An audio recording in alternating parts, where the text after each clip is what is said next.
Hello, my name is Andrew, and today we're doing a first impressions review of the much requested ahinsa CHITRA. So these are a lightweight barefoot shoe for hiking and trail running. I took them on the trails yesterday for a couple hours and got some good testing on different terrain, which we're going to talk about. But first, let's just go over some of the basic features. So up front, you've got a nice wide toe box, and ahinsa also has an extra wide version of this shoe, which is great. And yeah, it looks like it's a leather shoe, but it's actually not. It's a vegan CF Plus material, which stands for cruelty-free, and I think it's a mix of polyurethane and nylon, if I'm getting that right. It's also recycled, which is cool, and yeah, but it looks almost exactly like leather. They've got some texture here, and I remember back when I got my first pair of ahinsas, I got the Jaya boot, and these look even more like leather just because they're brown, but the texture fools people. Like, I showed them to my family, and I was like, what do you think of these leather boots? And they're like, oh yeah, they look great. And I'm like, yeah, it's not leather, it's actually synthetic. And they're like, what? So it's pretty cool. But this shoe is also really breathable because they've got the mesh up on top and there's some micro perforation there, as well as on the sides for a little more exposure. So it's a great shoe in warmer and even hotter weather. But because it's not super open, like if you look at something like the Vivo Barefoot Primus Lite that's just a straight mesh, this is a little bit more resistant to wind and even a bit of moisture. I mean, they're not waterproof. And then that perforation carries all around the shoe. You can see that you've got the little holes around the top and then on the inside of the shoe as well for breathability, which is nice again for hot weather. And I just like the mix here of the breathability and then the support because it is a really lightweight shoe. It's only 238 grams, so yeah, it's like a feather. Just to use the Jaya again as an example, this material doesn't have any scrapes or tears or anything, and this is a boot that I've actually used a lot in the winter, so the CF Plus material is like pretty impressive. You can scratch it and there's just no sign of wear whatsoever. It's not quite as tough as like a thicker leather. It is a really lightweight material, but yeah, I think for the thinness of it, you get a lot of protection, which is nice and important for a trail shoe. They've also cut these sections out here, which is really great because if the shoe is bending, especially if you're running, it prevents those weird like crimping issues from happening. And because it's a thinner vegan leather type material, it doesn't really get those crimping issues anyways because it's so thin. There's nothing that's going to bother the top of your foot, which is another thing I really like about this shoe. It just feels super natural. And one issue that the Jaya had was that it was very low volume. I mean, you can see this is probably one of the lowest volume boots that I ever had, but the CHITRA is more medium, which is nice. And then it's also really stretchy, so there's a lot of room here. I think most foot volumes are gonna work. If you have high arches, maybe it might be a little snug, but I think because of how light the material is, and it also opens up really easily. So I'll show you, I actually really like this lacing pattern because if you just pull at the tongue, you see how easily it just comes open. And then if you pull on the laces, it cinches up really nice as well, which again is important for trail running, but it's fast, you know, like you don't have to go eyelet by eyelet tightening it up. You can just like pull it once and that's it. And you can even slip out of this. Like if you lace it a little bit looser, it's not a slip-on shoe, but I found just because the heel is more minimal like that. I mean, sometimes when you have a more padded heel, you just can't really get out of the shoe. You're kind of locked in, which is, you know, can be a good or bad thing. But this seems to be the best of both worlds because like I said, it's got that slant, but then it's really flexible. You know, there's nothing limiting that's gonna keep you trapped in the shoe if you have to get out stones or whatnot. But yeah, I like that they've done multiple overlapping layers here. It just helps a little bit with the durability. And then it seems like the material has actually like folded under the sole. So sometimes with glued soles, it's like the sole will come up and then it's like on the side, which it seems like that can develop problems. And I think this might actually be the first shoe that I've seen that's doing this, where it's like the material is going underneath the rubber rather than the rubber going over the material. And we'll have to see. That's one of the things that I'm really interested long-term to see how it'll hold up. But it seems like a good idea to me, and maybe a little bit more waterproof as well for some resistance going through wet grass and stuff like that, which they seem to be fine for, especially up to here. You know, if you were going in really heavy wet grass where it's coming up over the top, you know, they could get a little bit wet, or in rain, stuff like that. But for some minor wet grass, it felt really good. In terms of the sole, it's got a 6mm vibram sole, which I think is really cool because I sort of think of ahinsa as this like high fashion brand. Like, these are really nice looking boot. They feel like very elegant, you know. for urban city use, that sort of thing. But I'm really glad that they're going out into, you know, trail and hiking and running kind of stuff, because with a vibram sole and then the lightweight ahinsa upper, it's like the best of both worlds, you know. And this sole is really, really flexible. Even for being a medium thick sole, you can easily bend it in half. You can twist it like this multiple times over.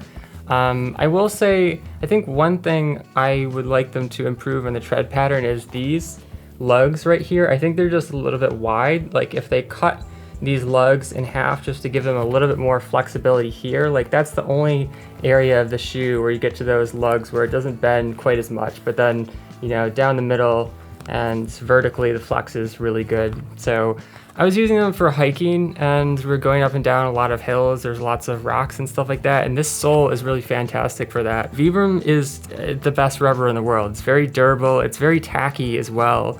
And at one point I was like climbing up and down this tree that went kind of like this, you know, like that. And so to get up and down, I was having to go on this like 70-degree, I don't know, like big log portion.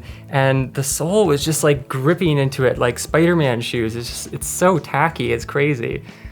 So yeah, it's really great for hiking and trail running on technical terrain. Like I said, I think these portions here can feel a little bit hard when you're like bombing down a hill for trail running. So ahinsa actually gives you a really lightweight insole, which a lot of times I don't wear the insole, but I think with these, because the lugs are a little bit more dense, I think it can help for trail running. I didn't find it necessary for hiking, although if you're going on some like really punishing terrain where the rocks are really gnarly and you're gonna be going on longer mileage, then maybe this would be a great idea. It feels nice, it's nice and soft, but it's also super thin, so it really doesn't affect the feel of the shoe. Oh, and one last thing, I really like that there's a little bit of a tip. It looks pointy, but actually some of that is just because the rubber is coming farther up beyond the boundary of the toe box.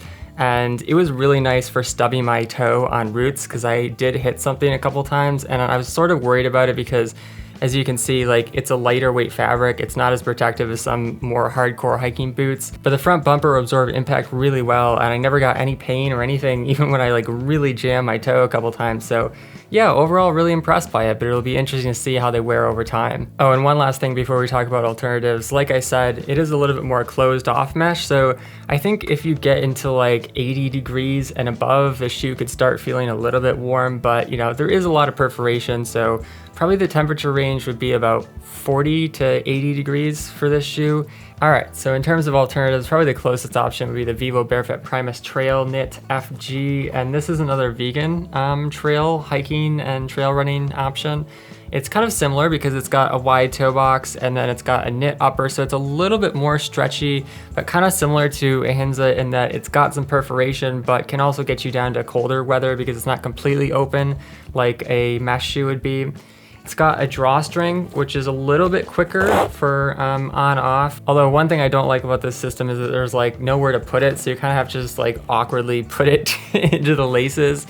So this is something that I think Vivo Barefoot could improve, but the fact is that it has a slip-on upper in the back, and so you basically never have to touch the laces after you set them up for the first time. So I don't really think it's a big deal, and I really like these horizontal lace loops. I don't know what to call them, but they're not really eyelets, you know, because they're more of like a chute, a lace chute. Is that what you would call it?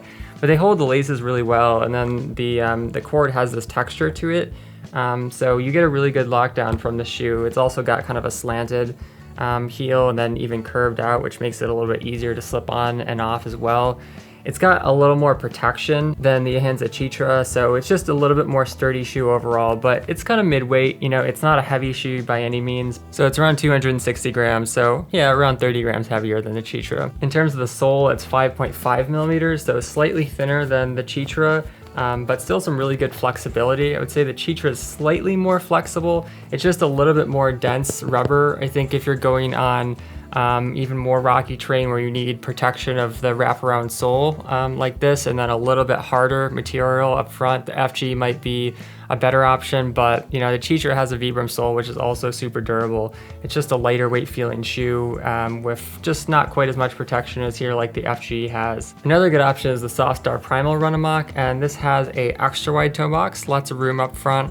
and then it has a leather upper, and you can fully customize the colors on this, which I did, and I really like how mine came out, but I think it's pretty cool that you can have a fully customizable barefoot shoe in terms of look. For the leather, it's better for cooler weather, I think, you know, like cooler to mid-warm weather, like up to maybe 70 degrees. It's not as breathable as something like the CHITRA, which is a little more open in the front with the perforation. So it's slightly better for water resistance. Although, like, if you really wanted to, you could probably ask Softstar to put some perforation in for you if you were planning on using them for hotter weather. I think it would be pretty easy to do. You could probably even do it with one of those little grommet things that you can get with leather kits, and you just you know, use a little hammer. Like the CHITRA, the shoe also has a really good lockdown of the laces, and it's similarly slanted in the back, so it keeps your heel from moving up and down, and it feels really good to wear barefoot because they've got some soft leather. Let's see if we can open up the shoe here. It's a little bit hard because of the slanted heel, but you can see they've got some leather lining here and on the bottom as well, so you can wear these barefoot very comfortably. I usually wear a pair of Injinji merino wool toe socks just to keep the shoe clean, and I think it helps a little bit of breathability to have things between your toes. In terms of the sole, you can actually go with 2, 5, or 6 millimeters. This is the 2 millimeter, it's the road version, but the 6 millimeter one looks like this, and it's a vibram sole, and I really like the triangle tread pattern here because it's great for gripping on slippery hills, but then you've got wider lugs on the outside, kind of like the CHITRA, just for some more protection on rocky terrain. And then for one last option, this is the Vibram V-Trek, and it's got separate toes, which I really like because it allows your toes to move separately, and it is extra wide. I would say it looks like a wide, but then if you have wider toes that splay out, there's a ton of room here, so it can actually fit pretty much any foot shape, which is great. It's got a wool blend upper, so it's really breathable. It's really good in colder weather as long as it's dry. If it's wet, this isn't the shoe to use unless you're trail running and you don't mind getting wet, because the water will just come in straight through the toes, which, yeah, I mean, if it's like cold and like slightly above freezing, this isn't the shoe to use, but it's great for hot weather. It's great for cold, dry weather, like I said. And the upper is really durable. Even though it's wool, it's got some synthetic blended in there just for a little bit of extra strength. And then some lighter portions on top for breathability. And then the toes curve in the front, which is great for preventing you from stubbing, kind of like the other shoes that we looked at. But the sole is super tough. It's 4 millimeters, which doesn't sound like much, but as you can hear, it is actually very tough. And another Vibram sole shoe, which, like I said, is the most durable and grippy rubber in the world. I've had these for 7 years now, and they've worn really well. I mean, some of the texture is gone, like around the ball of the foot, but in general, they're super tough for both hiking and trail running, and they're great for like backpacking because they're very protective, but you can also just like roll them up and stuff them into a pack. I just like having the separation of separate toes, unless, like I said, it's cold and wet. Because it just gives you more agility, especially for trail running. And these shoes feel really great, like going up and down hills. And even though they don't have a super deep tread, as something like the ahinsa CHITRA, I find that the separate toes kind of work like a tread in and of themselves. Because as you're going down the hill, they sort of grip into the hill like claws, which, yeah, I really like. All right, so that's my first impression of the ahinsa CHITRA and friends, but if you'd like to support the channel, you can shop with the referral links down below, browse and filter more products at my website, barefootwear.org, or watch my zero drop transition video to learn more about barefooting. Finally, if you have a question about the ahinsa CHITRA or about barefoot shoes in general, let me know in the comments. Thanks for watching, catch you next time, peace.